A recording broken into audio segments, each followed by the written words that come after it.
What's up, you and Tinny? Welcome back to the AJC. Well, what an interesting international break. Never a dull moment around the team. Injuries, penalties in Europe, all sorts of stuff. And again, we're back at action with what could be, you called a landmine game against Como. Omer, how you doing, brother?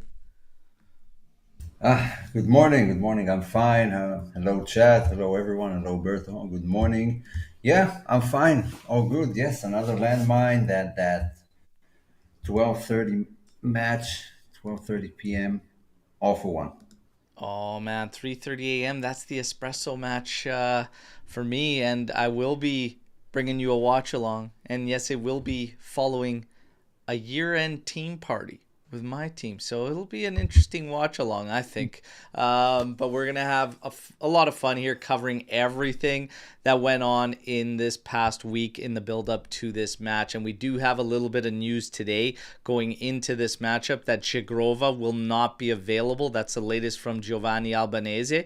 Miretti will rejoin the group and the squad on Monday, according to Albanese. And we've got a lot of other news that went down that we have to tackle as well. And what's up to everybody in the chat? You guys know what to do. Drop a like as you come in. Subscribe to the channel if you're new here. It's your one-stop shop for everything Juventus. Great to see you, Swarit, Forza Juve, Eric, Matteo, Camisa, Adam, Khan. Extra white today in the background. Well, Omer, fresh in the new digs Yeah. there. How they looking, brother? No, it's a new room. I still need to hang up a lot of stuff, and I need to put some shelves here and stuff. And there's a bed or a couch that need to come in here. So there's nothing in here, just a mess on the floor. A lot of guitars and stuff. I still need to fix it all. So yeah, it's Oh extra man. white today, but it won't be next time. Moving is one of the top things I just dislike. Oh yeah, It's right up there with Felipe Melo, man. Felipe yeah. Melo and moving. It's And pretty moving, damn close. Pretty damn close. garden, Yeah. gardening. I add to that list. Now, where do we even begin in this news? As there's so much around Juve this past week that went down. I mean, I guess we can kick things off with the UEFA penalty that is coming. Yeah, so Juve for the past 3 years from the 22-23 season, the 23-24 and 24-25, this was the 3-year parameter. Following COVID, when UEFA loosened the leash, so to speak, on everybody and gave everybody a little bit of leeway, and then they started tracking again 22-23, we apparently have a financial breach, which is in fact true when you break down all the numbers and figures. A lot of you saw that shorts video I did breaking it down, and now we're taking a penalty. My whole issue with this thing is when you break it down, the reason we didn't reach the parameters was because of the penalty we were already serving that lost almost 100 million in revenue. So I said, this is a lot like UEFA's double dipping the chip. You penalized us. This is one of the outcomes for that penalty. Now you're penalizing us again. Now, this could also be maybe worked into that whole agreement when everything went down with Serie A and UEFA piggybacked on it to punish us. And we know that a lot of that had to do with the whole Super League thing. And Juve, again, being the only team really targeted out of the three in that Super League origin when you had Real Madrid and Barcelona. Now we know the news where they're about to maybe merge with those clubs on a Super League plan. It's just feels like it's just Juve's luck for quite some time now where this is how things are going. It's just infuriating. Maybe there is a deal from that time in that settlement. I would hope so, that Juve would have realized that and said, well, losing this much. Think about all the players we said goodbye to. Think about all these sales. Think about how much more we would have had to do. And we might have sacrificed missing out on top four, considering it was even close in a couple of those seasons. This is crazy. It's crazy to get penalized again for it. But I'm not surprised. And are we so convinced that it is just going to be an insignificant fine. That's what Juve is quite confident for. And that's why I'm hoping that it was maybe something that was worked out before, that when they faced that penalty, they said, look, just so you're aware, like, there's no way we're going to meet those parameters. And if you look at the work done from 21-22 season, we were at a negative at the year-end books of 253 million. In 22-23, we brought it down to 123 million, a deficit after the book. So we've constantly been working at it. And now we're with the last ones for 24-25, we're negative 58 million. It went up that season that we didn't play in Europe to negative 199. This seems very harsh, in my opinion. Omer, your thoughts on the penalty that's coming? Yeah, with giving us a slap because they slapped us, and then now they don't like it, so they're gonna slap us again. To be honest, I haven't delved into it too much. I saw there's a penalty coming, then I saw in another post that it's probably going to be a small fine, and that's it. So I'm like, yeah, that's just a typical Juve day at the office, right? Getting fines from all over the place. And yeah, you want to go, I mean, deeper and earlier, a few years ago, yeah, we know everything that happened with the Super League. We kind of an yearly agenda, and but I'm not surprised anymore. Just it happens. I mean, the FIGC are doing nothing to protect their assets. I'm convinced you are not the only one who breached those rules in those years, and the other FIGC, so to speak, of the Premier League, La Liga, they defend their teams. They don't let anyone touch them. But that's how it is in Italy. That's how it is to be a Juve fan. Always has been and always will be. Amici di nessuno, man. Amici di nessuno. The same as always. So again, we will wait. That will come down in the spring. But that's a hot load of garbage, if you're asking me. Now, something else that went down. Well, we had Trezeguet's birthday. All right. And I put out a little short there, and I was just reacting to some of his highlights. Only a few. This guy was just a freak. He was just a freak. Like, the ability to find goals out of absolutely anything and just absolutely everywhere. Left foot, right foot, volley, header, in tight, not facing goal. It just didn't matter for this guy. Overhead kicks. Like, he was an insane finisher. Thierry Henry, at the start of that short that I made, was literally calling him the best finisher he's ever played with. So I had to look into his rankings and just where everything's stood. And I ended up finding a top 100 list from Iconic Football Weekly.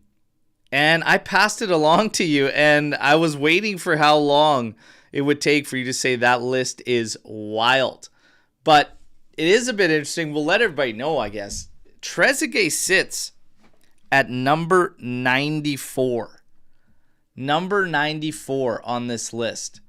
Now, there are some names immediately ahead of him that are going to be familiar to Juventini, and we should take a look at it, and I'll get your takes on it. But I'll give you some names as we go through this, and I want you to tell me if Trezeguet's better or if he isn't. So, at 94, Trezeguet.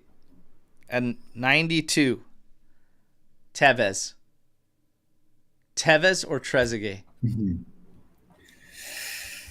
Oh, Tevez. Really? I'm taking Trez. Taking Trez over Tevez. You know what, Trez. It's a tough one. It's a tough one, Trez. Higuain at 91. No, Trezeguet. Trezeguet? Yeah, Marcelo Salas at 85 or Trezeguet? it's not even a question. It's not even a I mean, question. he literally benched him and made him a flop. Edinson Cavani or Trezeguet? That's a really tough one. I think I'll have to go Cavani. Really?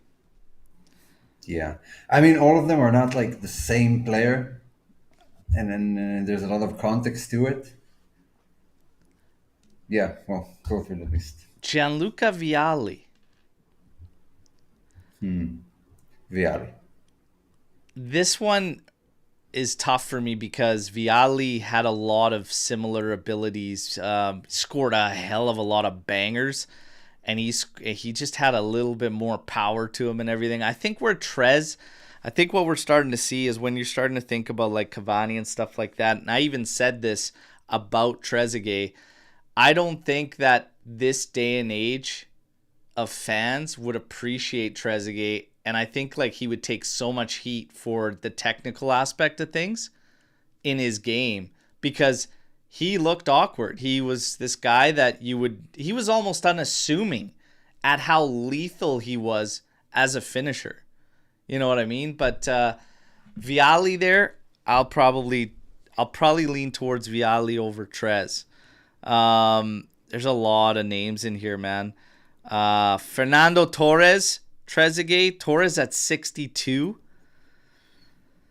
Man, Torres was insane. Torres was insane. Christian Vieri at 58. Trezeguet. I would stopped take on Vieri. Trezeguet over Vieri. Yeah, and Vieri was one of my favorites, but I mean, he had like 15 clubs. I don't know, something like that he played for in his career, and not all of them were, he managed to bring his best game. He had a good season with Juve, a few good ones with Inter, and then at Milan, he was rotated a lot. I mean, the longevity is an issue. Yeah. Also, like when you're saying Higuain, at least for Juve, it's like 2 years at the top. And then we're not factoring in like going down a league with Juve and going through the banter era, and his stats might have been different if Juve hadn't gone through Calciopoli. Because at the time he was the only one who stayed in the lineup, right? Zlatan Ibrahimovic came in, he benched Del Piero, he didn't bench Trezeguet. I think if we're talking too, like, it changes for Trez if we literally change the question to is he better than or is it pure finisher? As a pure finisher, I think he clears a lot of those names where we even might have picked the other players. I'll be quite honest. Like if we're saying just pure finishing, take the rest out of the equation, he's going to be way higher on the top 100 if you're going pure finishing. Yeah, and go watch like his highlights. It'll take a while before you see something that resembles a banger. It was just efficient. And his connection with Del Piero, the way they played together and fed off each other without even touching the ball, just realizing where to run and the chemistry that they had, it was just a joy to watch. And like you said earlier, back to goal, left, right. I mean, he had some finishes, literal match winners that were absolutely insane technically to pull off. Oh Give yeah, that to a lot of strikers today. At 10 out of 10, they might get it and go once. if we're going pure finishing, he's going to be higher, much higher up that list. But again, a lot of things play into that, and the guys that make these lists too, of course, a lot of it's going to be stat based, right? And that changes when you've got guys that played on certain teams that played a certain way, and that's a whole nother element, right? So yeah, Look, you have 13 Brazilian players, 12 Argentinian, 11 English players. Did England have that many world-class strikers? Owen. Owen was world-class for like a few years after the Well, move to Real yeah, Madrid. we're not talking longevity, but you're just saying, did England ever have world class? I mean, they had Owen. No, Rooney they was had. world class. Like that's Italy about has 10. Yeah. I mean, George Best and guys like that, but they had great strikers. Just 10 of them in the top 100 ever. And yeah. there's also like an era issue here. Like, I can't compare a player from the 2000s to a player from the 30s and say, yeah, that guy who played in that football then, he was better than this guy now. It's a bit unfair. Yeah. And Alan but Shearer, still, actually, 90 yeah, something. Shearer was Shearer was a crazy. beast. Shearer was a wild beast. Shearer was awesome. So yeah, it was interesting to see there with old Trezeguet though. He gets I started to find that he was getting pretty disrespected, I think, personally, when I look at strikers and Trezeguet. Just an overall views outside of things. So it was cool to find that clip, though, with Thierry Henry literally calling him the best finisher Yeah. he's ever seen. Now we get to the news. Sorry for George Best. He was Northern Irish, as people say here. I was certainly was English. We Okay. had Welsh, we had Northern Irish. Yeah, it's all good. It's all good. Tricky. Now, the rumor that keeps on ticking with Juve is Elkan selling, and that one popped up again by a not so strong source, but others started piggybacking on it, and some of them were the same ones that were claiming it about 6 months ago when we were hearing it, that he was preparing to sell. And others jumped on it but changed it, claiming that he's not necessarily looking to sell and he's not trying to sell, but Agnelli is working on a consortium for the return. People will believe and fans will believe whatever they choose, because some fans say, why on earth is he selling? Why is he bringing all these people in? Why is he still throwing bonds into the club and whatnot? Well, that would be a simple answer for me. If he was trying to sell, would you want to sell something that looks better in terms of shape or worse? That's kind of a no-brainer. So I don't think that Yeah. holds any bearing or any weight to the actual discussion. Whether he sells or not, it is what it is. But there are some strange things happening. We're waiting for a board of directors to meet and form. Chiellini will not be a part of it because now he's going to be playing the part of counselor, taking over for Calvo. So with those duties, he can't be part of the board of directors as well. So he won't. Scanavino, his time is done.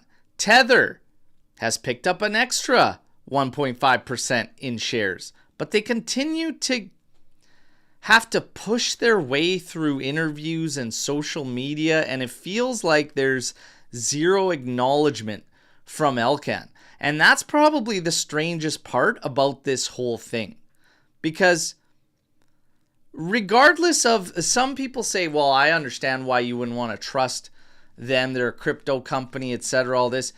At the end of the day, does that part really matter? Because if they fade away into the abyss, it would make no difference if Elkan's still the owner and the shares would just get sorted out and they can sell their shares. It is what it is. But to not accept help in recapitalizing a club is very strange to me. They're taking that excuse almost away from Elkan. You know what I mean? To start making some right decisions and everything. They're kind of taking that away from him. The part where Elkan's probably pushing back is where Tether wants to be a part of decisions made in how the club is governed and run and operating. That's probably where the standoff is. But what's your take on the whole thing from the outside in as a fan? Something is definitely happening. Yeah. It's very hard to say what. I mean, I agree. Before you sell, like before you sell your car, you fix it. You don't sell someone damaged goods. So maybe that's what Elkan is doing. In general, in his position, like if everything is going smoothly and the club is run properly, he doesn't have a lot to do. Like how many times have Elkan intervened when Agnelli was there and everything was ticking? So same goes for whoever he sells it to. And I mean, you can have Tether there as the big company above that provides money, but at the end of the day, their CEO doesn't have to deal with Juve daily. There's the Juve CEO, whoever it may be, Comoli, or they appoint a president or whatever, and they need to be there just for the bad times. Now they can add, as he said, Paolo Ordonio, some of their technology and help Juve advance.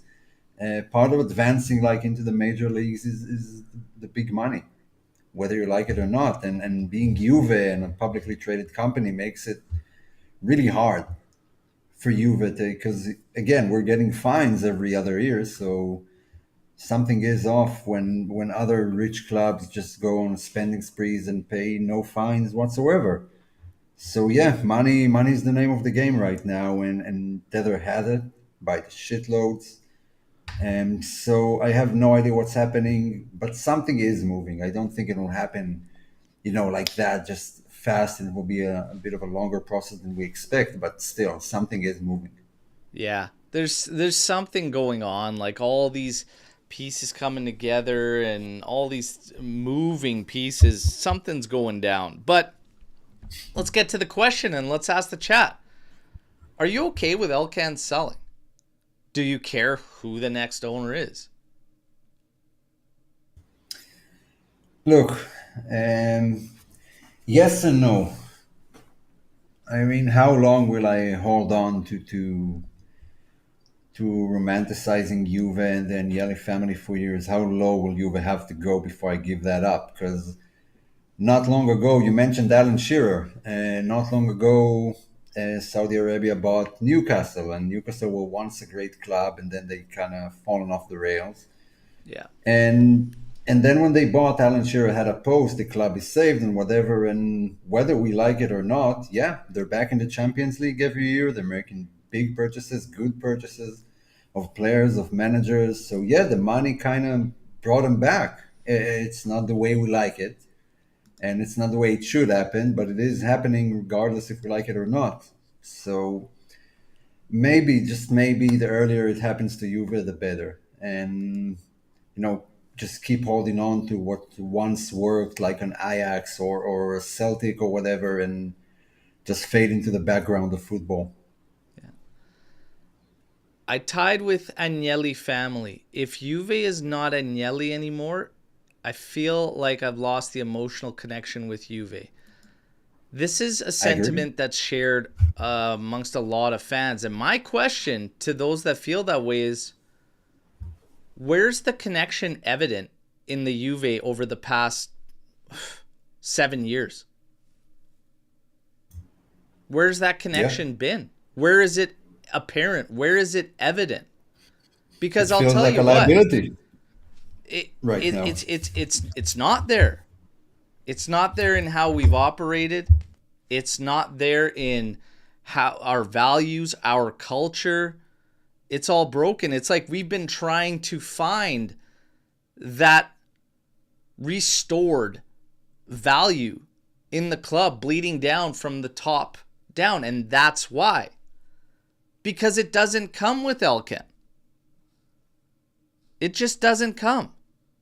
He brought in guys that have no idea about football before bringing in Comoli, who's got history in football, but he's also not at the top. He's still keeping Ferrero around, which makes no sense to me whatsoever. These matter. These make a difference. And I'll tell you what, you might have a classic scenario, a classic sign of something going against the way the Agnellis were back in the day to where Juve's at now. Is they were unapologetically Juventus. That was where we got the connection with the family, because they knew and recognized exactly who they were, exactly how they were viewed in Italy, and they didn't care. And they moved so in that fashion. And when it came to their top players, I tell you what, just watch what's going down with Yildiz. Because for me, that's Mickey Mouse. That's Mickey Mouse. And some of the rumors are that Agnelli is involved. So if they do sell it, out of Exor, and someone buys it and he has Agnelli tied with him, then you still have the Agnelli family. Maybe that's Agnelli's move of saving Juventus and keeping the heritage. Maybe, I don't know. We have to wait and see. Again, I think it will take more time before we see something actually happening. My whole thing is, I have no problem with Elkan keeping the owner. He can't be the guy calling the shots. I've said this all along. You've got to get the right people, but he's not keeping ties. He's keeping ties into the family solely by name and association.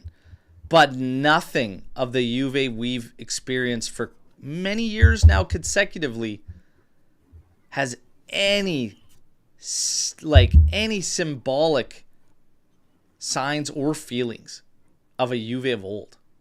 And it stems a lot farther than results for me. A lot farther than results.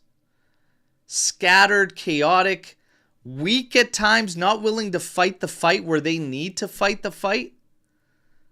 It's just not anything that I would associate with Agnelli run Juventus. So that connection for me is gone. It already is gone. Just hanging on to by a name. Again, I understand though, when it's something that's unique to your club and it's been around that long. We just celebrated the 100-year not long ago. But still, something's brewing. I don't think he's going to sell outright, but would you believe that Agnelli's not trying to get back in? I'm 100% certain he's trying to get back in. I'm 100% certain he's trying to get back in. And you know what? That's a whole separate discussion too, where people are in. Well, we'll wait and see. Because now we got to get to the action, you guys. No rest for the wicked, even through the international break. Even a player that wasn't on international break. We get the news that Bremer has a tear in his meniscus in the same left knee that he injured last season. And now he's going to be out. And the timetables. Here comes the media with their timetables. Oh my goodness. This is brutal for so many different reasons. The obvious factor, the impact the weight it has on the pitch. But then you get into the fact that this is one of your top assets currently. It is. And his value is definitely going to be affected. Now, all eyes are going to be on him when he returns. The scary thing is, while some are brushing off the fact that it's just a meniscus, there's a long list of just a meniscus that ended up getting ruined afterwards. Look no further than Milik and Pogba if you want to just look at Juve, but there's a long list. The truth is, nobody's going to know what this guy's going to be like again until he gets back on that training pitch. And that could be December. That could be mid to late December. This is brutal, man. This is brutal. Yeah, it's absolutely brutal. Again, it feels like a repeat of last year. And I mean, where's Miretti? When was he injured and how long he's been out? According to the early reports, when he got injured, he's still out. Might be back Monday, was the latest I saw. Well, the thing that bothers me with Miretti is nobody has any clue what the hell actually happened or what he did. Exactly like Milik last season. Yeah. No one. And then you find out, well after that, Milik had meniscus issues. And he tried to do the same thing that Paul did, which was recover without surgery. Because they're not full tears. They're partials. And then you end up needing surgery because it's just not getting better. And the truth is that you could still have issues and complications because of a ton of different factors. Your body composition, your age, problems in that knee from other injuries. There's so much going on that is unknown.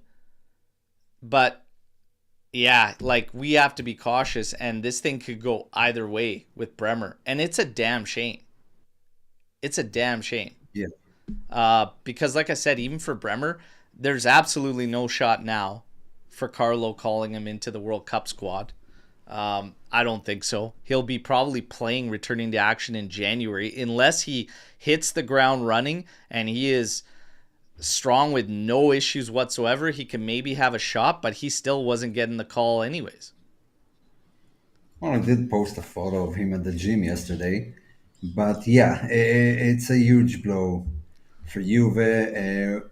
Well, we kind of knew it was gonna come back to haunt us. We always said we needed another center back, at least one, And now, I mean, Tudor has to react, right? I mean, it's very early in the season and a lot of injuries, and you lose one more guy. You lose Rugani or Gatti or Kalulu, who plays endlessly and haven't rested as well, and Kelly, who haven't been rested from the start of the season. One of those guys. I mean, the level is already pretty low without Bremer in there. So yeah, I have no idea. We have Real Madrid in a few days. It's really annoying. It's really annoying to start off the season like that again. Oh, big time. Big time it is. And you're speaking about Tudor and having to react. I got to ask you, is Tudor going to make the right call and sticking with the back three, because that's what we've heard he's going to do? Is that the In my right call? opinion, no. It wasn't the right call when Bremer was healthy, in my opinion. So it definitely isn't now. I mean, we just said the level of the center backs we have is very low, and in that formation, you have to play Yeah. three of them together. So no, you gotta move. You gotta change something, so they won't have the pressure on them. We've said it before. Kalulu is better in a two-man back line. Gatti is better in a two-man back line. Rugani, I have no idea. He just came back. First matches of the season are the last two, so want to see how he fits. But he's no Bremer, so yeah, Tudor has to do something. Can't just Yeah. keep rotating the players and because We what you have with your manager right now, I mean, you have two types. Either you have shit tactics but better players who doesn't make it look like shit, or you have mediocre players and great tactics and to kind of mask how bad your players are. Now, on which side of the bracket are we? Yeah. Well, this is the thing. We'll get to what Tudor's going to do and the thoughts and the feelings on that and everything. And I already see some storm the barns that are kind of playing into it. And we'll get that into the match preview, which is coming up. The whole Yildiz renewal thing is also looming, but we're not even done with injuries yet, because as I mentioned at the very beginning of this show, Shigrova is out for the game tomorrow, so he will not be available. So it's frustrating. Another one. It's infuriating that these issues keep happening. Yeah, I'm at a loss. I'm at a loss. Like, I mean, now it's so bad. It's so sad and pathetic that it's expected. It's like, here we go again. Cue the Grand Theft Auto meme. Here we go again. You might as well change that background to J Medical and just make it any Juve player walking into J Medical. Here we go again. Speaking of Yildiz, we'll get to that before we actually preview this game. This is the last one out of the news out of the week, which is this constant go around over the renewal. And a lot of fans feel absolutely fine. They say, oh, there's no problem. There's no problems at all, because we've already got them locked into 2029. Yeah, you have them locked into 2029 at like 1.6 or 1.7 million. With everybody on the planet now catching wind and wanting a piece of Kenan Yildiz and wanting to try and lure him. So, and while you've got guys like Cope Miners making significantly more money, how long do you think he's going to be happy sticking around at 1.6 at 1.7? Yes, money isn't everything probably to Kenan Yildiz, but guess what another thing is? Competing for trophies is probably going to be high on his list. We've said for a while, you've got to get things right for Yildiz. You have a responsibility as a top club, trying to be a top club, trying to act like a top club. But when they Mickey Mouse with their best players over and over and over and time again on renewals, I start to get a little annoyed and pissed off, and it makes us look silly. Name me another club out there that's supposed to be a big club or a top club that would be pissing around with this thing and not just lock it up. Well, the only ones that are there are the ones who can afford players of this caliber. can just not reuse him and sign someone else. Yeah, Juve have to act and act quickly. You got to stop banking on his love for the club and his love for Del Piero. That won't last too long, and you already have like Liverpool and Chelsea and Tottenham, clubs who can offer him a lot of money and a lot more competition, a lot less chaos. And so yeah, don't test him. Just don't take that risk with him. Yeah. I get taking it with other players, but you're gonna So find you yourself see, there's a empty-handed. comment there about Real with Vinny right now. That's a little bit of a different scenario. Maybe look to the Yamal situation with Barca and how quick they locked that in and slapped a what? What's the release clause on that kid? Some stupid release clause on him. That's what you do. Like, just you shut down these other teams and you lock it in. Yes, he's contracted us to 2029, but at the same time, It means shit today. It yeah, it means means shit. nothing. It means nothing. Like, if you want to show this guy, you commit to him. We're hearing about, they want to hit 6 million, but Juve wants to do it in bonuses. What? Just, I don't understand this one not being a no-brainer to lock him in. Especially if you're going to take a look at Juve's salary. It's ridiculous to me. It's absolutely ridiculous for so many different aspects. But if you're going to look at pay, holy smokes. So he's wanting 6, and we're going to say that that's net, right? Because they're always going to be going in net.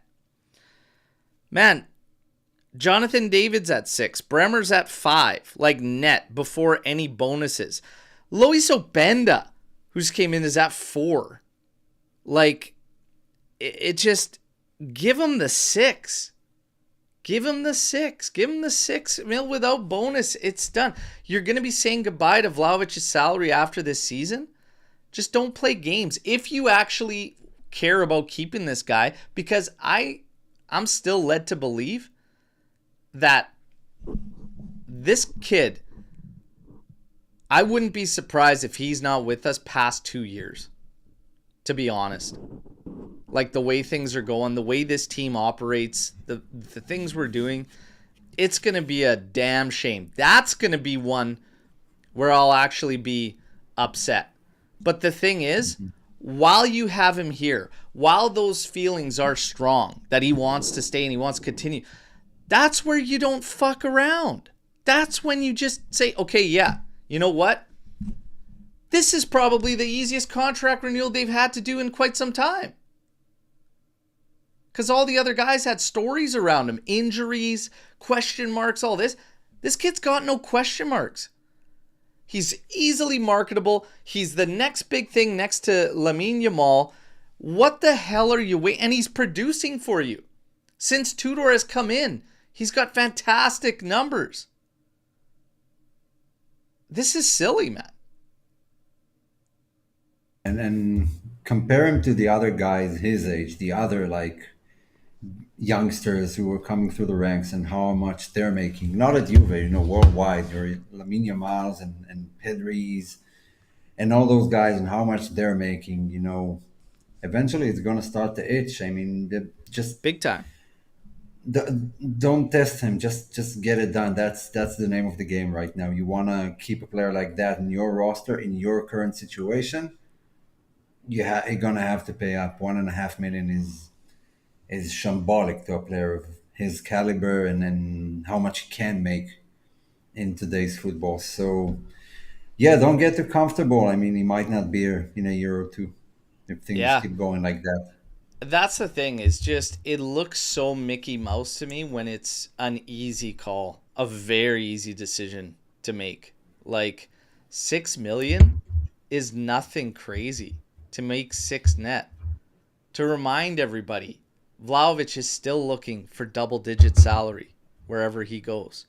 Like, you get Yildiz on 6, it's silly to me that you're even second-guessing this and making this look so Mickey Mouse from our club with our best player. Best player, Kenan Yildiz. Hmm. Now, speaking of best player, we're going to need him. We're going to need him to hit stride. He's obviously done very well over the international break, Kenan Yildiz. Okay? 3 goals, 2 games with Turkey. Fantastic goals too. But, of course, a lot of space there. A lot of space. The first thing I noticed is, I'd love to see that kind of space there for Yildiz when we return to Serie A. That won't be the case. But nonetheless, great stuff from Kenan on international duty.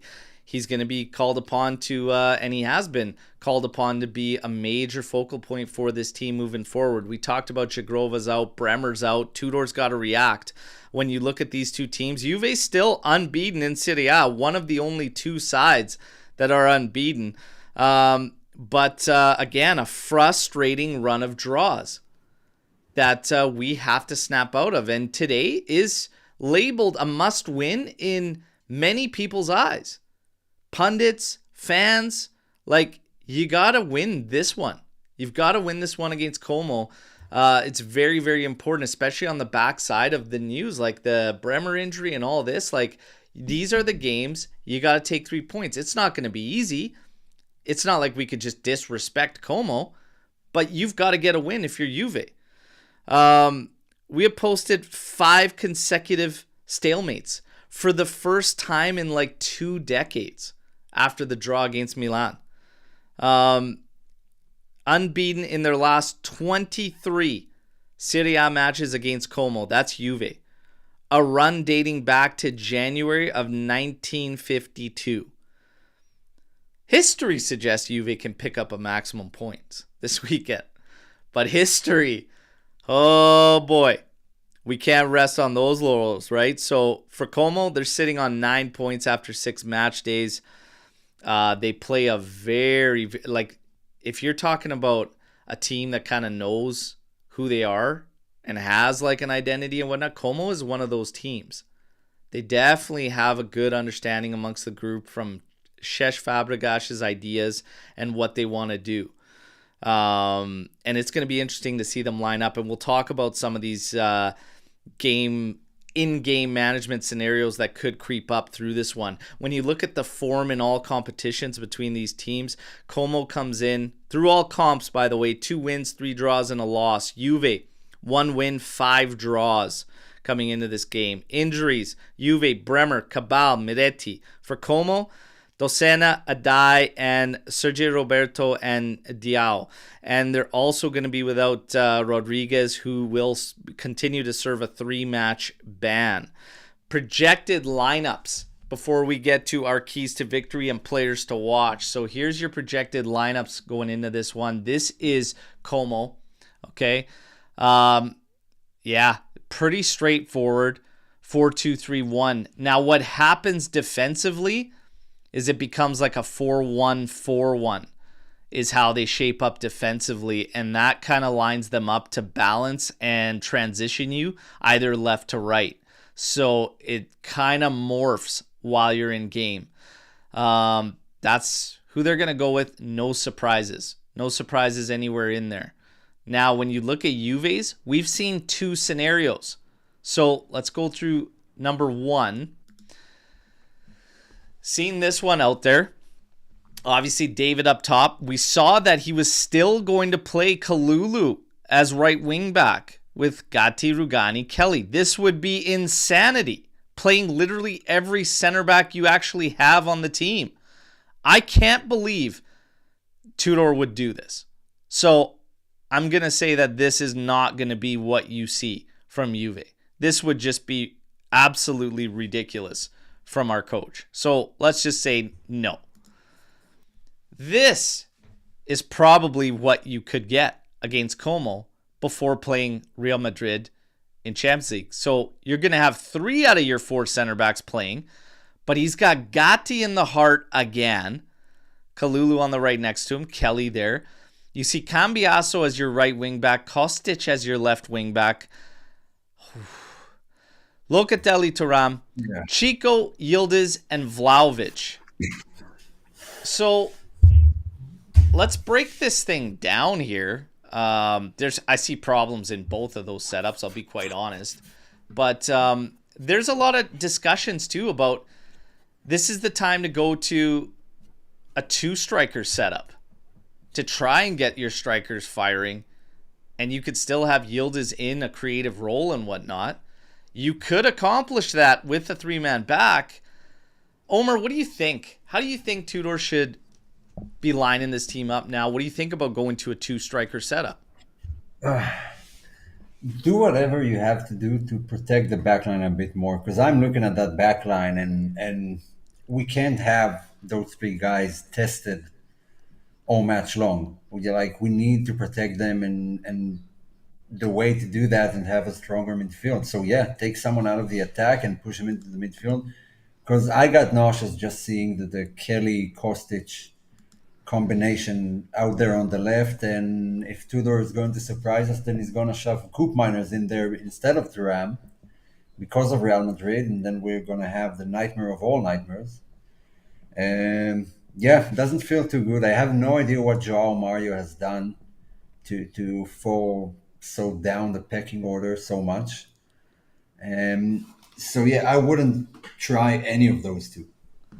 Yeah, if I'm looking at this, I mean, I've been trying to push the 4-3-2-1, the Christmas tree thing, but I mean, there is a serious discussion to be had about two strikers. David and Vlahovic could be an interesting combination to see up top there based on how Vlahovic plays and some of the things that David is really good at, and that is being a setup. So maybe you do that. You could still keep Yildiz out there, and you could accomplish it in a couple different ways. If Tudor is absolutely hell-bent on three center backs, okay, you can play a standard 3-5-2 that gets you your two strikers. Yildiz could play as the advanced guy out of the middle. The problem I have with that is, number one, you're taking another creative force off the pitch because you're going to be Sid and Chico unless you decide you want to play him as a wing back, which I wouldn't. And the other is you're going to be spending a lot of unnecessary effort with Yildiz where you don't want him to be wasting energy because you want that guy higher up the pitch and you want him doing damage. So if you go 3-5-2, for me, Yildiz would have to be the second next to one of those strikers. But a 4-3-1-2 could be an option. A 4-3-1-2 could actually get you your three actual midfielders, and it could have still Yildiz there, so you diamond up the midfield, and then you have two strikers up top. I don't understand the fear of going to a four-man back. There's a lot of fans that say, no, that makes no sense. We don't have the players to go to a four-man back. Well, funny enough, if those fans want to go back and look at last season when Bremer went down, our back line predominantly was, while Bremer was there and then went down, but this was the team that barely allowed double-digit attempts, only attempts in a match. And it was Cambiasso at the left back, Kalulu at right back, Gatti and Bremer as your center backs. You had the odd game where Cabal shifted in there as a left back. We have 3 out of the 4 that played on a team that barely allowed any shot attempts last season. I have no fear going to a 4-man backline. And I'm thinking if this team wants to move forward, you're going 4-3-2-1 or you're going 4-3-1-2 or even, a standard 4-3-3, to be quite honest with you. And I have no fear in doing that because there's way too many imbalances in this 3-4-2-1 that's kind of like a hybrid. And the midfield is the biggest question. It's going to be tested today because Como plays predominantly through the middle of the pitch. They're not going to pump and run like some of the teams we played, and they want to have the ball. There's going to be a battle for possession against Como. Yeah, and we have 3 tall, slow guys, and to be honest, Thuram and Patelli aren't fast as well.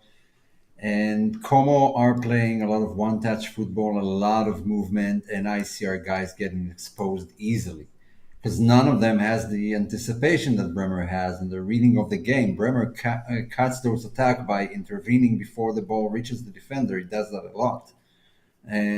But none of those guys do. They're just old school defenders who are there to win headers and then kick it out when the ball is near the area. So I don't have a lot of confidence, to be honest. And it's a tough stretch of games coming up. We have 3 away games after Como and that espresso match. You have Real Madrid away, and then you have Lazio away.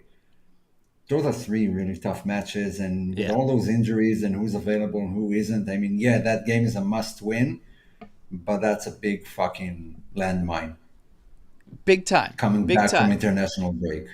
And hey, the tension's not easy. Like, it's rising. It's rising with each game that doesn't see 3 points. This one absolutely has to be a victory.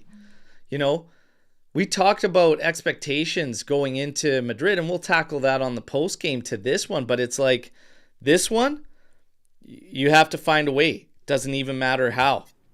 Tudor. Yeah, because you can get into a spiral right now. If you lose this one and probably lose and then you come in with a bad mentality to Lazio, and it doesn't stop there. Like, yeah, you have Cremonese and Sporting, and it's crunch time, and you already lost Bremer, and before all that happened. So, yeah, one of my issues is the fact that we've reached this point now. Like, you perfectly summed up and brought us how critical this stretch is, and we haven't tried the 4-man setup. He's done it in training, and we had many matches where it actually called for it, and you could have got your 3 mids in, because the midfield will be tested today. It will be. You don't need to see extravagant names in Como's midfield, because they make a lot out of what they have. And Nico Paz is going to be in there too, and he's playing fantastic football. You've got to sort it out, and Tudor is kind of in a spot where he's kind of hanging himself, and he's kind of throwing himself out there. This refusal of shifting out of that is crazy. And I mean, still to play 3 guys out of 4, because this is life at Juve, everybody. Even Pedro Felipe, who was supposed to come in, is actually injured for 2 weeks. He was supposed to come in and get minutes with the first squad. Yeah, he's gone too. Yeah. Gil Push, you're not going to bank on this guy. And you're not going to bank on Pedro Felipe. No disrespect to them right now. You play 2 center backs and you rest the other 2. That might create an issue at fullback, because we've got wing backs, but Cambiaso's played fullback before. Again, I gave you the 3 names that played fullback before. The interesting part is, if you go with a back 4 and you want Kalulu to be a right back, well, which is how I'd use him in a back 4, you might have to opt out of that to keep him rested too as one of your center backs, if you're going to play him as one of those main guys. It's another reason, though, why that back 3 is sketchy. It's sketchy to play 3 of those guys all at the same time, man, when you're down to 4. Yeah. Like, that's sketchy. Especially when you have like fullbacks or wingbacks who are barely playing. You have a bit more depth there. I mean, at the end of the day, yeah, you want to have your tactics and your best players, but you have to adjust to what's happening around you. Players are falling down like flies. It's not even mid-October. I'll be quite honest. I'd be fine with McKennie playing as an outright right back. If you're worried about Joao Mario to that degree, why the hell did we pick him up? Like, this is my thing, is like, you went out, you got this player, and I said it all along. I go, it's like, you picked him up for cheap, and you still said goodbye to Costa, who's doing very well at Porto. No surprise. You could see he had some chops to him and stuff. And he was green. He needed to polish. But I mean, Jesus Christ, we're just giving guys away. But then the guy you brought in, you don't even have any faith in whatsoever. What's the point? What are we doing? Something's going to have to give. Tudor can't have his cake and eat it too. He can't keep sticking with this and not playing guys, and like something's going to have to give somewhere down the line. I just think At the that, end of the day, you got to take care of your own players, and that's not taking care of them. Not utilizing your depth is just leaving them out to dry. I mean, where do you bench Thuram? Why don't you move to a three-man midfield so Thuram doesn't have to run as much because you need him in all the tough games? Where do you rest him? Como, Real, or Lazio? well, none. None None. based You have to none play based him. on how this is going. Like, you can't. So I wouldn't be surprised if he's injured by the end of October. Here's the thing. 4 center backs left. And might I say that 2 of those guys are hybrids. 4 center backs left, 2 of them are hybrids, okay? Your midfield gets overrun. You can't get a striker firing for the life of you. Everything is pointing at playing 2 center backs, resting 2. 4-man backline. You need 3 midfielders in there, and you might need to play 2 strikers at the same time in the hopes of getting those guys firing and easing the tension off them because they're put on an island and we can't find these guys and link up. All the signs are there. Tudor's going against it. Hey, man, that's on you. He's setting himself up for even more, critique and criticism. I hope it works out for him. We are going to get to your keys to the game in this one. Give me a couple keys to victory for Juve, and give me your players to watch in this game, Omer. Keys to victory. You have to somehow shut down Nico Paz. That will be Locatelli's job. He's actually on good form since the beginning of the season, so that's one of the ways to do it. You have to be a little dirty, I guess, a little physical, and not let them get into the flow of the match and just pass it around as much as they like and sit back until they do find a way to get into the area. Like, try to keep the ball away from them. Play a bit of Catenaccio in this one because they have it set perfectly to win Juve and to win against Juve tomorrow. It seems like an easy job right now with everything that's happening. And my prediction would be that this is our first loss of the season. Whoa, I wasn't even at predictions, but holy Oh, smokes. sorry. Then we're winning until we get to the predictions. Well, Yeah, but those are the key areas. They do take a lot of long shots, and we failed in long shots this season so far. So yeah, I'm expecting something from Di Gregorio, and that's about it. Yeah, my keys are, it's very, very simple, really, if you're Juve. If you can't, number one, you can't be arrogant. You absolutely cannot be arrogant. And for me, it would be absolutely arrogant of Tudor and Juventus to walk into this game and not play 3 midfielders. That would be arrogance. It would be arrogance because you're not respecting how Como plays. And right now, you are nowhere near a team that should overlook anybody. I don't care who the hell you play. These guys could fly in over here and play my team, and they shouldn't be overlooking us. Okay? That's the reality of where they're at. So don't be arrogant. Tudor, you're going to need 3 midfielders in this fucking game. And yeah, you're going to have to shut down that middle. You're going to have to force them out wide because they like to link up. They like to play through the middle. Force them to the outside. Force them into a game that they don't really want to play if you're Juve. That's what's going to come down to. You got to force them to the perimeters, and you got to give them nothing but aerial challenges, which they don't want to get into. That's how you're going to have to approach this. Tempo is going to be big for us, and support. We have to support the attack properly. Otherwise, they are going to just... Dude, they're young. They run hard. Yildiz is going to be double teamed at all times. And then triple teamed. Chico's going to be getting a little bit of slack from that, but he's also going to be facing double teams. These guys have to pick up the slack. Whoever's playing on the outsides, wake up and get going, okay?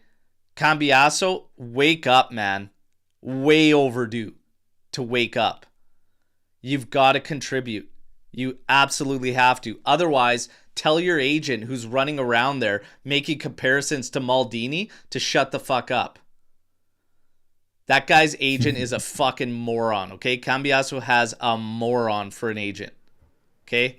Again, you shouldn't even be compared to one of Paolo Maldini's fucking pubic hairs, buddy. That's how fucking minuscule you are in the grand scheme of things to Paolo Maldini. His agent needs to shut the fuck up. Now, my prediction. Players to watch, Paz, of course, for them. I'm going to actually go against most, which Kenan Yildiz, because I think Kenan Yildiz is a given, but I'm going to go again to Chico Conceição. I've seen a shift in Chico.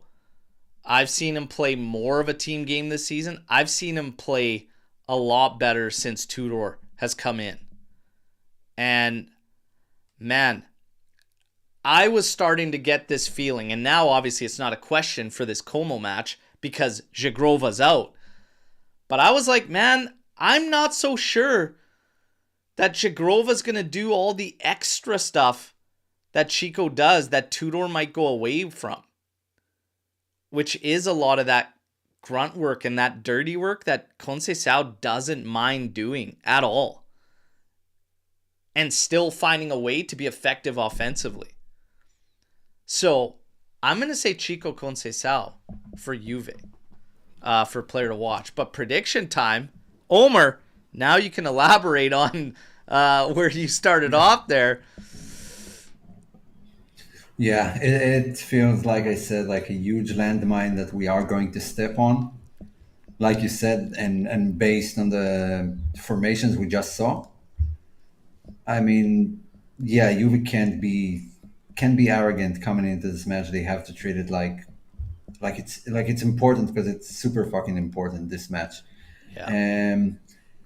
But I don't think they will, to be honest. I think they'll keep doing what we did so far. And to be honest, we didn't have any, straightforward wins where we just dominated. Even the first match against Parma, it was the late second goal after the red card, but we already saw that match slipping away. It took one goal from a corner to beat Genoa, then the 4-3, 4-4, and the rest is just draws. So I didn't feel comfortable in any match so far, and I don't think Como are going to be any different.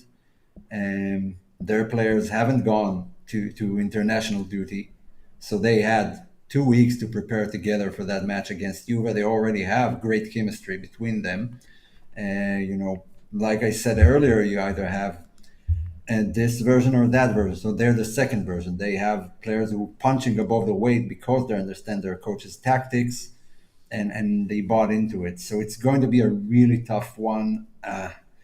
Maybe a draw, but honestly, to be fully honest, I think Juve are losing this one. Like a 1-0 or a 2-1, something like that. We got a lot of draws in the chat. By the way, shout out to Little Cheeks. Since Justin's ready to call him Chico Little Cheeks there. You got the hashtag trending in the army chat there, Little Cheeks.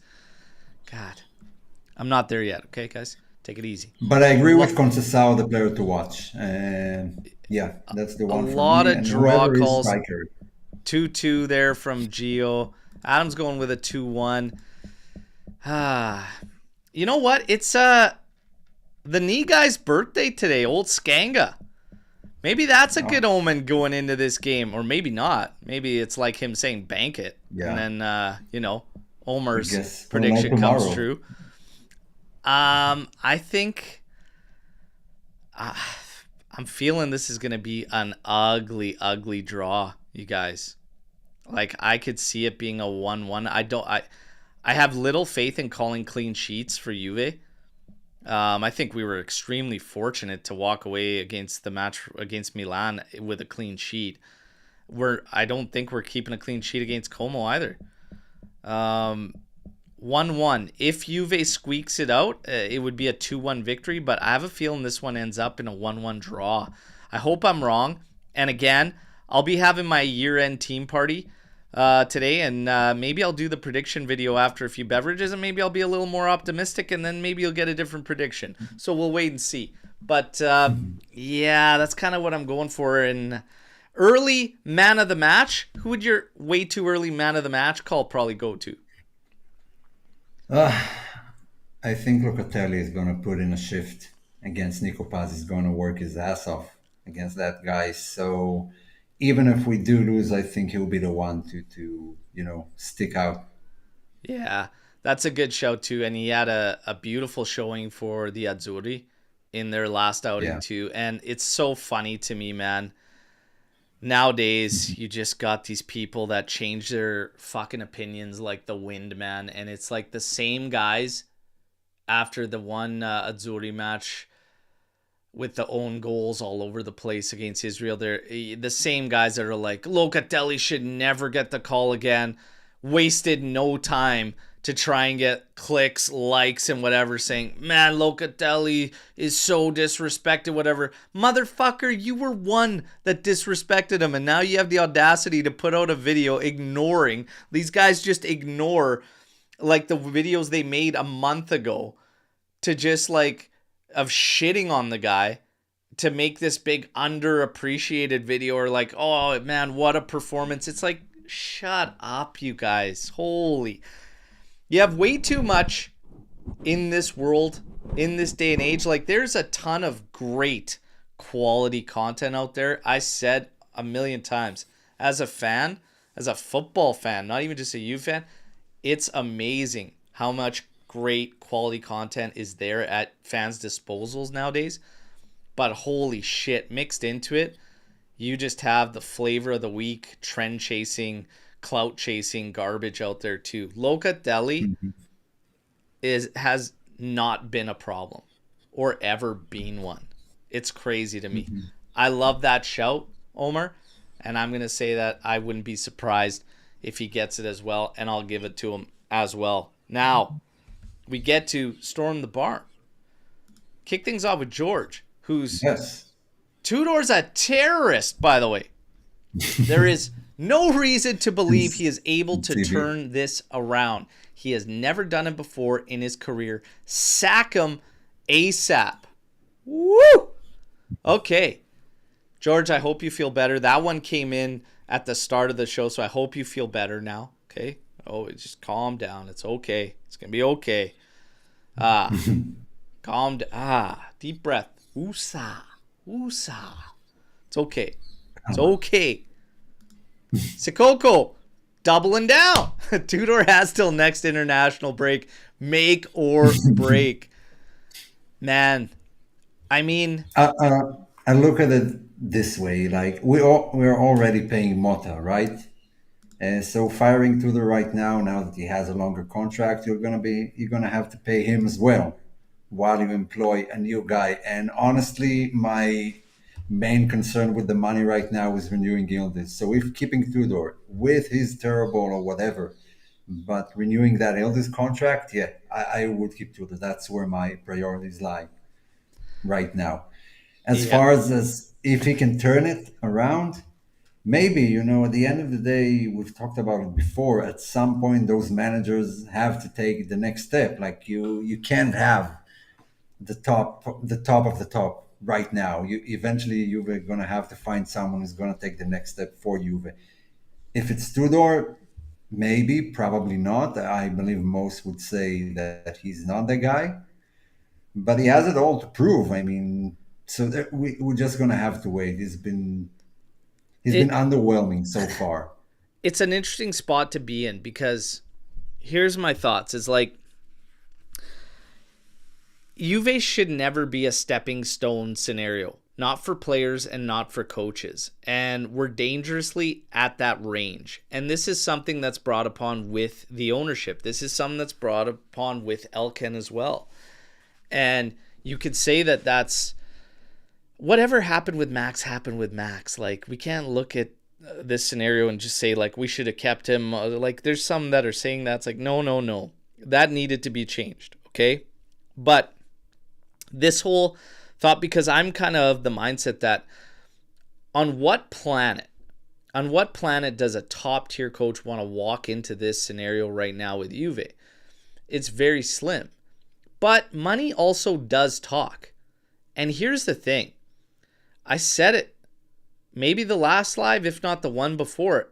A guy like Del Piero, the right guys in the right power positions, could be the difference of you getting that top tier coach maybe ahead of schedule or when you least expect it. Because, and I'm not saying even it has to be Del Piero, but like when you get the right guys in place and when your office doesn't look like an absolute clown show and Mickey Mouse all these things around and lets the media control narratives around everything, yeah, it's not super desirable. And when you always let your coaches speak to everything time and time again, and you made yourselves look very bad when you let Max take the heat for everything on something he had nothing to do with, that's a bad look. So when we talk about Agnelli's and like the family impact, do you think an Agnelli-run Juventus would have left Max Allegri to take the stand throughout all that bullshit when the board was dismantled? And absolutely not, man. Absolutely not. You're talking about men of character. Elkan is not a man of character. He isn't. Scanavino and Ferraro, who he brought in, are not men of character. They mean fuck all in this world of football. But no Agnelli-run Juventus would have ever let the coach take the stand and take all the heat for shit he had nothing to do with. That's why this whole emotion about him selling or whatnot, this is not an Agnelli Juve. Period. It's not an Agnelli family Juventus. It isn't. We're hanging on to something that's already been gone. So yeah, this weighs into the whole coaching thing too. Look back at Conte when he was suspended. Remember at the start of his second season, he was suspended for 10 matches or whatever, and his assistant as well. And they just kind of shut it all down. They didn't let him take all the heat. They just went out there, we stand by our coach, blah, blah, blah, and you barely felt that he was missing. Unapologetically Juve. Shut it down, control the narrative, fucking move on. And that has nothing to do with Juve. This coaching. You can't become this project thing. You can't become this stepping stone thing. But we are kind of there. Like, who's going to walk into this? They have to get things right and make things right to get that next top elite tier coach. And here's another thing, they're going to have to come out of pocket. Your expenses that go into FFP, for everybody that brings that up all the time, has nothing to do with the coach. Coach's salary has nothing to do with FFP.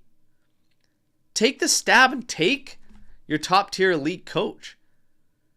If it is in fact true when Zidane spoke that, I don't know why that hasn't happened. I think there's a lot of tongue in cheek in there too, to be quite honest. But like, has he ever been approached? Should he have been approached? Even if we think, hey, now's not the right time or whatever, but like... Is he the guy? Because, I don't know, it's not like 2017 Real Madrid out here. Exactly. But all I'm saying is, do you think that a player would be more enticed to playing for Zinedine Zidane than Igor Tudor? Do you think a player would be willing to sacrifice a few $1 million from the Premier League to play for Zinedine Zidane? Absolutely. It's things like that you use to your advantage to make a change. And I've always said that he doesn't feel like the right guy based on the team because I think he really needs star players. But he can also draw stars, right? So it's kind of like, well, shit. I don't know. Yeah. It's just, we're spitballing here. We're just spitballing, you know? I mean, a lot of clubs go through that. nowadays of picking out the right coach, and we see a lot more changes than we used to. Like when we grew up, coaches were for, I don't know, if it hasn't gone horribly wrong, 3 4 years minimum. You don't get your. I mean, the only one left is Simeone at Madrid, but Yeah. everyone else are changing coaches every other day. So it's really that game of getting the right one at the right Yeah. time of his career to because yeah, we should have gotten Conte at the time. That ship has sailed. I don't see him coming in anymore. I'm not sure Zizou is the guy. Honestly, with that crop of players, I have no idea who the guy is, who I want to see there.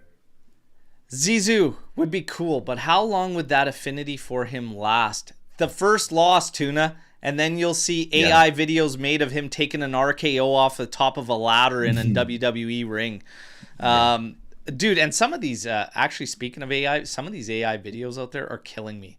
The Bob Ross A and lot. Mr. Rogers going at it is just gold to me. That's just gold. Well, the Like, level of AI videos today is the AI absolutely videos right insane. now are just, oh my God, epic, epic. Now, and they said AI was going to take over the world, but all it meant was hilarious videos. Did you guys know, this is Adam Kahn here, that Maurizio Scanavino used to work at a wine store? Unfortunately, got fired the first day when he worked the cashier because he couldn't scan a vino. Holy. That's a good one. Spare him the card. Spare him the card. That's a No good one. cards on that one, Adam. Okay. A lot of Yeah. work, a lot of Bravo. buildup in that one. Nicely done. Nicely done. Yeah. No red cards, no yellows. I was into the story like, oh, what the fuck happened with Scanavino? I didn't even notice it was Adam. This guy worked at a wine store, just couldn't scan a vino. Fuck, you know what? He's gonna have a lot of time to scan a vino right now, because he's over at the Yeah. next board of directors meeting November 7th. Then we get the next guys. Swati, Kelly, Rugani, Gatti versus Mbappe, Vinny, Rodrigo, Guler at the Bernabeu. Thoughts?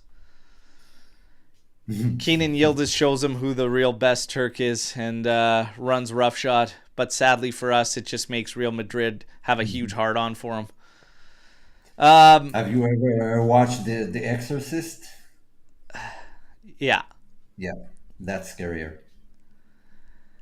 Yeah, this Why is just that Kelly lineup? Rugani and Gatti versus Mbappe, Man. Vinny, and Rodi. It's gonna be very, very like I mean, what are we talking about? It's gonna be rough. It's gonna be rough. Juve's got one game plan in that game. There can only be one when you surrender that much quality, and it's gonna be an ugly, ugly game. But that's the only way you can do it. And I mean, even when we played and we had this great Juve with Allegri and we did play Real Madrid and we knocked them out of the Champions League, that was pure catenaccio. Even that great team yeah, needed to like fall back and just take their opportunities. Eventually, we luckily gone through because of some heroics, but that was the way to do it. I mean, if you're gonna try and hold the ball and attack them, man, we're going to get punished a lot. but it goes to show you like you can surrender quality, but like you Of have course, to have this belief. You have to know who you are as a team. You have to. There's no confidence around us right now. There really isn't. There's no momentum around us. There's no confidence around us. And that's the worst part is like I'm okay going into the Bernabeu and thinking, okay, you might not get the result. What I'm not okay with is not knowing if we're going to put up a fight. You know what I mean? yeah, Like or just that's the part that give up. yeah, that's the part Yeah, that give up pisses ahead me of off is time. like can we create problems for them? Can we at least make them fucking worried and shaky and stuff? Like we don't have that confidence, and that for me is the biggest detriment to Tudor with what he's doing with this side right now, because that's the absolute bare minimum. Like you can sit there and bitch Yeah. about player quality over and over and over. At the end of the day, every coach's job is to get the most out of what they have. Yeah, so Mbappe is killing it right now. I mean, he's on form, man. He's scoring just for fun whenever he wants to. So yeah, Real Madrid are actually doing pretty good right now. the odds are not on Juve's side, and we don't expect them to. Maybe we should treat it like a preseason game. That's when we actually do great against them. Maybe it's the other way around. Don't take it too seriously. Yeah. Just don't care about it at all. Maybe then we'll win. Yeah. No, but this looks like a definite win. I don't see Juve winning there. I would be shocked, and confidence has to be earned. I mean, I don't trust Yes. the team right now. They need to make us trust them. You need to start winning those easy matches, and aside from that ludicrous Inter match, there's not a lot to hold on to. Yeah. So yeah, got to start winning our confidence so I can go into these matches and be like, yeah, we can win it. We can take 100%. a draw from there. Gino Eddie saying the new charges against us is UEFA's plan to force us to sell Yildiz to an EPL squad. They hate that such a talent is in Serie A. Again, when Juve confirmed the news, so they did so at the end of the financial statements. There's a little blurb in there that they did not comply with FFP, and they know that there's going to be legal proceedings coming. And then September 18th, UEFA notified them that there was legal proceedings that are going to take place, and that a penalty will most likely come in the spring, April or May 2026. But Juve has stated that they just believe it's going to be an insignificant fine. I'll believe it when I see it. Let's just wait and see. But Yeah. I love a good conspiracy theory, though. yeah, That's a everybody good one. does. Everybody does.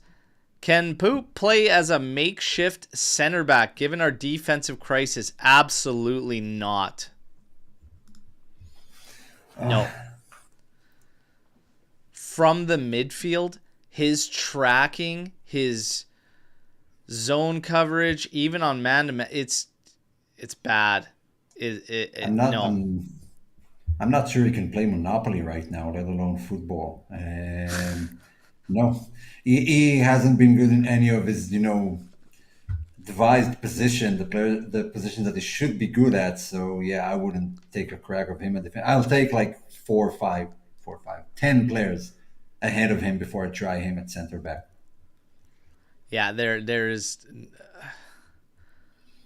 grab Toto the bus driver, and I'll put Toto in there before him, okay? Like, jeez. No. And I don't want Locatelli there either. Enough of that. Just go to a four-man back and play two of your damn center backs and rest two at all times. Yeah. Igor failing to change formation and inability to create positive impact with subs. Are we facing another implosion? Another Malta 2.0? How do you think this is going to play out, Omer? Are we staring down the barrel of Malta 2.0? We might be. We might be. Like if he keeps being as stubborn as Mota was and failing to realize what's the best way to play, then yeah, it could go that way. It could go that way with any coach. And yeah, you really need to start tweaking things and getting more than one player in form for a match, because I feel like we always have like one player who's having a good day and the rest are just always mediocre. No, you can't have both Chico and Yildiz have a great match. It's either one of them. So yeah, When it can go that route. it's all too similar. Like, it's all just way too similar. A string of draws. I feel like Tudor had the opportunity to really get some momentum going, and he backed away and started playing carousel. And I think he kind of killed any hopes of keeping what was working going. And now he created more question marks for himself. And the Bremer thing is just like the worst possible thing that could happen to him amidst all that. So now he's really up against it. It is all too similar to Mota as well, because Mota was walking a tightrope. Everybody's saying, well, we're not losing. Well, yeah, but you felt you could spiral at any moment. And Tudor's in the same danger. Like, this thing could spiral at any moment. And then what? 9th in the table?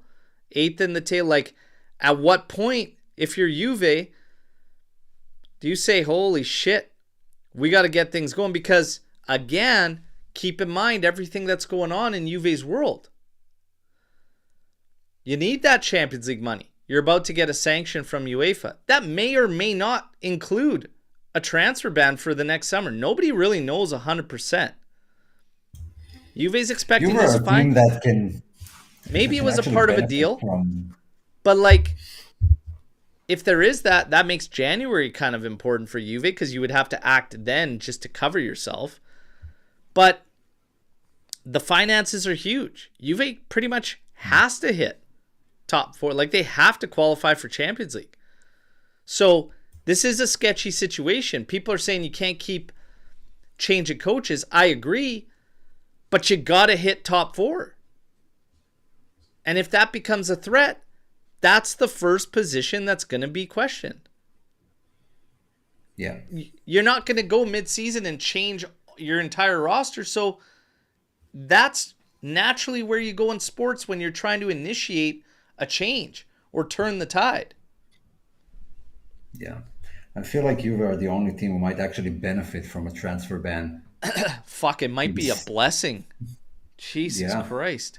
Imagine if we had it like 2 years ago. Or sorry, last season before we sold all the youngsters. But then we would have had. It is. I mean, we would have definitely not even come close to fucking at it. This is a bullshit that we're getting those charges though. Yeah. It's just typical UEFA garbage. Would you take Zizou and Saudi ownership if Elkan sold? Yeah, why not? If Elkan decided to sell, my preference would be obviously keeping it Italian, but I'm not opposed to... Look, I don't support a club because of who the owners are. You know? I didn't start supporting Juve because of the family story. The family story was a beautiful touch to it that I loved. But it's not why I support a club. At the end of the day, it's about results. It's about the club giving you something to be proud of. Like, happy to support, you know? I don't give a shit who the owner is. I'll be quite honest. I love our story. I love the history. But it doesn't mean shit at the end of the day. Like, are you willing to have Juve become this stepping stone club, but we kept the ownership? Like, no, I mean... Exactly. Like, I don't care who the owner is. I need us to fucking be Juve again. That's all I care about. If you're telling me Juve is only Juve because of that, I would challenge that. I'm not a fan of board of directors and financial plan and whatever. I'm a fan of players and the way they play football and coaches and whatever happens on the pitch. Like all that's happening backstage is little to no significance when you are winning. We're talking about it a lot right now because we aren't winning. Like how many times did you need to talk about Juve's management during the 9-year run? You just didn't have to. No, it just worked out. You got to talk on the pitch. I mean, the only thing you talked about was contracts. You would only talk about contracts. That's it. Should we renew? Should we sell? Whatever. And yes, we should have sold Alexandro at that time when I said yes. God damn it. Yeah. And Bonucci probably. I always love Bonucci, man. Always love him. No, I love Bonucci, but the Milan thing sucked, and that was so stupid. But Jesus Christ, Allegri and him were oil and water, and it was just fuck, man. I don't know. I'll always say this: you're good with me if guys like Chiellini and Buffon are leading the charge to bring you back. If it's good for them, it's good for me. That's all I'm going to say in that scenario. But it did put a stain on his legacy, I will say. Okay, do you think Paris Saint-Germain fans We're like, oh man, we won the Champions League, but we don't have history, so it means nothing. We're not happy. You just don't give a shit at the end No, if your team is you don't winning. give a shit. I don't That's right. care who the owner is. Nobody's gonna fucking care who your owner is when you're pulling the trophy. It's like, just fucking win. Tudor's post-match pressers might be worse than Motta's already. Already the excuses are coming. Thoughts? There's been a big shift. There's a big shift. It's funny how that works, right? And I said, wait for it. I said, wait for it, because when the honeymoon's over, that's when all the shit comes out. And I love Tudor. I love Igor Tudor as a man. Like, he is a beauty. Absolute beauty. Very, very strong character. Likable character. He's done some crazy things, like when he walked away from Verona and ripped up his own contract, said, no, you don't have to pay me. They said, we can't support you with players. Like, you could be better off at one of these other clubs that wants you. He hugged the guy, shook his hand, said, no problem, and ripped up his contract. Like, you don't owe me anything. And walked away. And like, don't count on him doing it for Juve, because it's totally different circumstances. I'm not saying he would rip up the contract for Juve. I'm just saying, like, I like the guy. And I think he's doing his best. When I look at the pressers, it's got a different tone to it for me. Motta's sounded like a prick and sounded like, yeah, this is excuses. This is him. It can't be him. Tudor's seem like he's protecting everyone involved, including himself.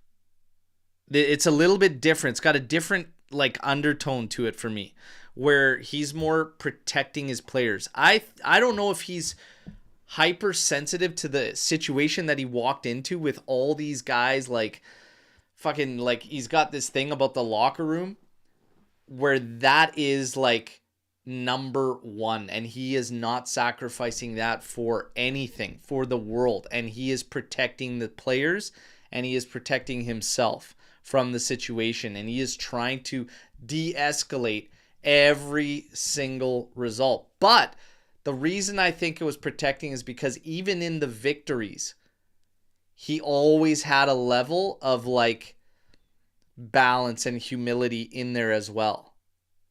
So that's why I just see it completely different.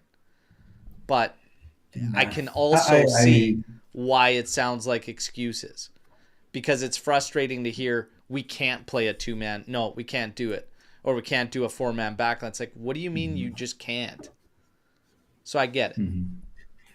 Yeah, I mean, it's very rare to find someone without excuses. The coaches in the Premier League, the best league in the world, and whatever, complain about referees and whatever all the time in pressers. I didn't notice a major issue with Tudor's pressers.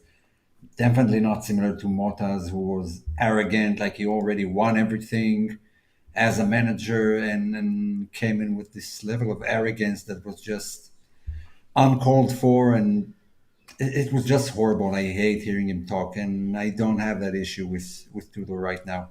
Yeah, I think that's one of the better aspects of his managing this team. I would agree.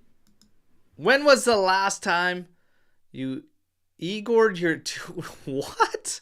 Igored your Tudor after a game? Whoa, Yeah. whoa. Yeah. Whoa. Yes. So first of all, that's top 3 questions all time.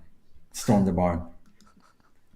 Immediately when I saw it in the chat, Igor my Tudor choked my Mota a few times after a match. Yeah. Yeah. Boys, No. reel it in. Reel it in. Igored your Yeah. Tudor. Calm the Holy man. down. Look, I hope we don't have to show him the Tudors, to be honest, and tell him to leave. Like, we need these guys to start clicking and gelling and getting some victories. This one against Como is going to be a big one, but there are question marks there. If he should be sticking on to this, he's kind of setting himself up. The pressure on Tudor is not going to be going away. Is it make or break? Going back to that original question, going on to the next international break. I mean, there's no real time frame is all I can think about. It really comes down to where you're at. If we hit next international break and you're like 9th, 10th, and like it's looking rough, yeah, see you later. Like, Yeah, and there's no timetable. you already drew your two first matches of the Champions League, and now you're looking at a probably a loss in three matches. So yeah, things can get really dire come the end of December, let's say. Yeah, it's it's gonna be And I already know Adam interesting is week, working on a pun.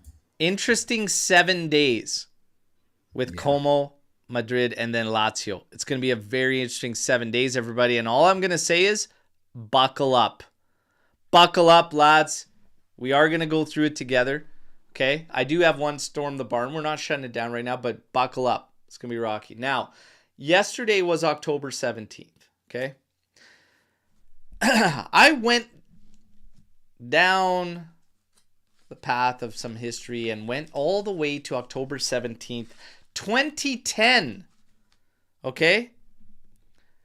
And we played a game on that day, 2010. It was against Lecce. I want to ask Omar, who is just insane at trivia, if you can remember the score line and the goal scores in that match. And I'm also going to bring up this. Where is it here? Hold on a second. No. This was the kit they wore, and I never liked it. Chat, you guys like this kit? I never liked this one. Tell me, Krasic and Marco Mota aren't the first names that pop into your head when you see that shirt. Krasic is one of the first that jump in. That fucking Yeah, Timu Nedved motherfucker that was like, we wanted a Ferrari and we ended up sticking the Ferrari sticker on a Chevy Cavalier. yeah. So yeah, 2010. That's the Del Neri season, right? October 2010. Yeah, Del Yeah. Neri. So we had like all the Quagliarella signed, Krasic, all those guys. Lecce on the 17th of October. I remember we had like a early 3-3 draw with Udinese. I think that was the first match of the season. Oof. So We didn't play in Europe, right? We finished seventh. it was And I don't it remember. was a 4-0 victory. 4-0 victory. Krasic was all over the place in this game. Drew a PK. This name caught me off guard. Aquilani scored the opener. I think that might have been his only one, right? Alberto How many goals did he Aquilani add for you? with the shot from range, way out, short side, a hopper. And I was like, he turned around to celebrate, and I was like, holy shit. I was like, Aquilani? I forgot about him. And then Krasic ended up drawing a PK. Felipe Melo took the PK and scored. That guy's such a mutt. Quagliarella scored the third. Krasic again running into the area, chipped it over the keeper. This ball was probably 4 inches off the ground. Quagliarella crawled on the ground to head it into the net. It was ridiculous. Like, he slid down, and I'm like, just tap it in with your foot, man. It was hilarious. So that was it. And then the final one, again, Krasic all over the place, winning the ball in the area, passing it over to Del Piero. He feints a shot immediately, freezes 2 defenders, pulls it to his left foot, and just bang, top bins. 4-0. Fuck, man. I'll deal with seeing Del Neri, Krasic, and Melo to just watch any highlights of Del Piero again, man. Even in 2010. Yeah. Like, this guy, man. Unreal. Unreal. And he made the kit look good. I'll say that because I didn't like that kit, but he made it look good. What a blast to the past, though, man. Some of these names, I'm just like, holy Yeah, smokes. 2010. There's actually one of my favorite matches is actually in Serie B against Lecce, with Camoranesi just balling out. He had an amazing goal and one move on the side that's still one of the best highlights, of just going past a player that I've seen. I have it saved on my phone, but that was If you haven't watched that match, that's 3-1 win for Juve. Go watch the highlights. Every goal was just a beauty. Yeah. And Bucci, of course, saying we were actually doing well that season until Quags got hurt there. Quagliarella. Ah, man. Aquilani for Roma. Yeah, that's where you would think of him. And he was good at Roma for sure. But yeah, I forgot all about So, Aquilani with so, Juve. Last so one, no. because we had Trezeguet. What's your favorite Trez moment or goal? Has to be the one against Real Madrid.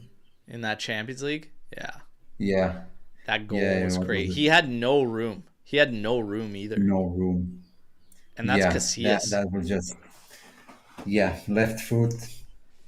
My I have no idea how we got it in. my favorite goal from him, that like for me epitomized him, and like obviously not to that scale of a moment, but like it still was a big goal. He's playing Fiorentina and his back is to goal. And there's a battle for the ball right in front of him.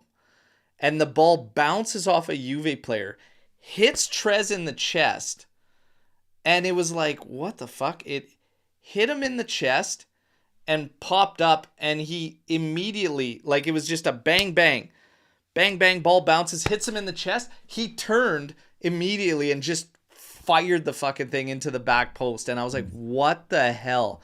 How do you have that wherewithal so quickly, Yeah. so instinctively? Like, it was crazy. Yeah. That goal for me was Trezeguet and who he was. So it's always that goal against Okay. Fiorentina where you're like, man, how do you even think that fast and react that fast, and you just pull it off effortlessly, man. He made the shot look like nothing. Crazy, man. Yeah. Crazy. So I have one like that. It was against Torino. It actually won us the match. I think it was like in the 90th minute. And the finish on that one, I mean, Torino cleared the ball. Then one of you guys passed it forwards, but a Torino player intervened and kind of headed backwards. Now Trezeguet was in a blatant offside position, but because of the Torino players heading the ball, the offside was cancelled. And he was running away from the area and he suddenly saw the ball. So he just turned around while running the other way and shot it straight from the air on the volley. It didn't even touch the ground, not even top bins, but he got it in goal. That's such a tough shot to make. And against Torino late in the match, I mean, give any striker these days this finish. Run against the run of play and then turn around and one time it into the corner. Let's use that. Trez was crazy, man. Crazy. You guys, maybe somebody will give us an epic goal like that against Como. You guys are amazing. Reminder that on the post-match podcast coming up on Monday, we give away the Juventus brand new third kit. Okay? We give away the brand new Juventus third kit. That's the next giveaway. Good luck to all of you. Reminder, like this video, subscribe to the channel if you haven't already. And if you haven't voted for us, what the hell are you doing? Head over there, Football Content Awards. Google that. Go under voting for Best International Podcast. So Best Podcast International, and vote for the AJC. And do it from all of your devices at home, all your friends' devices. Come on, let's go. Get it together. But we thank you for all the support. You guys, I'll be back at 3:30 a.m. my time. Well, it'll be before kickoff. Kickoff's 3:30 a.m., so maybe 3:15 a.m. my time. Can't promise you what kind of shape I'm going to be in, because I'm going to be having a blast with my team for the year-end party, but I can promise you we're going to be watching Juve and Como together for the watch-along. Hope to see you all there with me. And until then, fino alla fine, forza Juventus. Omer, absolute pleasure as always, brother. Take care. Ciao, ciao. Always a blast.